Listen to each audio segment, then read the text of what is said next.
Hello guys, আজকের ভিডিওতে আমরা দেখে নেব ওয়াইকিউআর সফটওয়্যারটি কিভাবে ডাউনলোড করতে হয়। তো সফটওয়্যারটি ডাউনলোড করার জন্য প্রথমেই আমরা কম্পিউটার থেকে একটি ব্রাউজার ওপেন করে নেব। তো আমি ক্রোম ব্রাউজারটিকে ওপেন করে নিলাম। এরপর এখানে আমরা ওয়াইকিউআরস প্লাগ ইন ফ্রি ডাউনলোড লিখে সার্চ দেব। তো আমার এখানে চলে এসেছে। তো এখন আমরা এখানে প্রবেশ করব। এরপরে এখানে আমরা প্রথমে যে লিঙ্কটা দেখতে পারবো এই চাইনিজ ভাষার, এই লিঙ্কটিতে একটা ক্লিক করে দেব। তো আমি ক্লিক করে দিলাম, আমার সাইটটি ওপেন হয়ে গেল। এরপরে এখানে প্রথমেই আমরা দেখতে পারবো ওয়াইকিউআর 6.7.4, এই লিঙ্কটিতে আর একটা ক্লিক করে দেব। ক্লিক করে দিলে আমরা এই যে নিচে আসলে দেখতে পারবো ভি 6.7.4, এই লিঙ্কটিতে আর একটা ক্লিক করে দেব।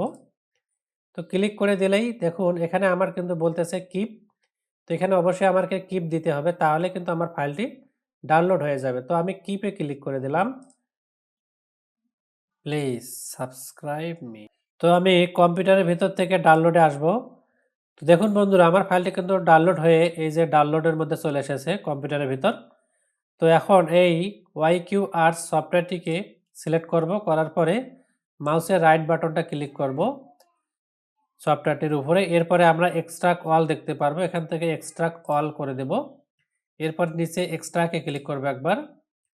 তো এখন ফাইলটি কিন্তু আমার এক্সট্রাক্ট হয়ে গেল। এক্সট্রাক্ট হয়ে যে ফাইলটি ওপেন হয়ে গেল। তো এখন এই সফটওয়্যারটি আমরা কিভাবে সেট আপ করবো, এই যে সেট আপ ফাইল আছে এখানে।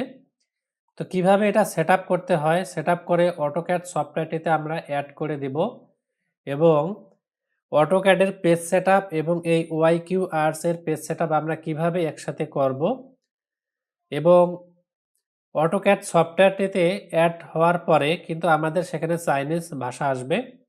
এই ভাষাগুলোকে আমরা কিভাবে পরিবর্তন করে ইংলিশ ভাষা করব, সেই প্রসেসটিও কিন্তু আমার একটি ভিডিওতে দেওয়া আছে। তো সেই ভিডিওর লিঙ্কগুলো আমি এই ভিডিওর ডেসক্রিপশনে দিয়ে দেব। আপনারা চাইলে সেখান থেকে দেখে নিতে পারেন যে কিভাবে ওয়াইকিউআরস সফটওয়্যারটি ইনস্টল করতে হয় এবং অটোক্যাড সফটওয়্যারে এটাকে অ্যাড করতে হয়। এ পর্যন্ত আপনারা ভালো থাকবেন, সুস্থ থাকবেন। ধন্যবাদ বন্ধুরা। Please subscribe me.